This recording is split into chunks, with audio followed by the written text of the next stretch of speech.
আমার মতো আপনার মতো মানুষের জন্য যেই কাজগুলা অনেক কঠিন, এই পিচ্চি বাচ্চাগুলোর কাছে সেইগুলা দুধভাত। ওর নাম আলামিন। আজকে আমাদের মাদ্রাসায় বার্ষিক অভিভাবক সম্মেলন ছিল, আর ও বিগত 3 দিন যাবৎ 3টা সুন্নত, একটা গজল আর একটা কবিতা প্র্যাকটিস করতেছে। আজকে সকল অভিভাবকদের সামনে শোনাবে বলে। 2012 সালে এসএসসি পরীক্ষা শেষ করে প্রথমবার 3 দিনের জন্য তাবলিগে গেছিলাম। সেখান থেকে এসে প্রথমবার এলান দেই মসজিদে। আমি শিওর সেই দিনের মাগরিবের নামাজ আমার হয়নি, এতটা নার্ভাস ছিলাম সেদিন।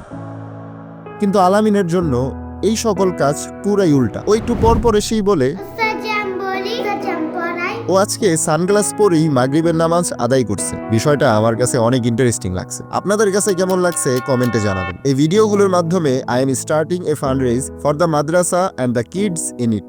The goal of the fundraiser is 10 lakh and every taka counts. এখানে আপনাকে আসল টাকা দিতে হবে না, আপনার একটা লাইক হবে 1 টাকা, আর প্রতিটি শেয়ার হবে নতুন আশার আলো। আজকে এই পর্যন্তই, দেখা হবে নেক্সট ক্লাসে। পারলে দোয়ায় মনে রেখে।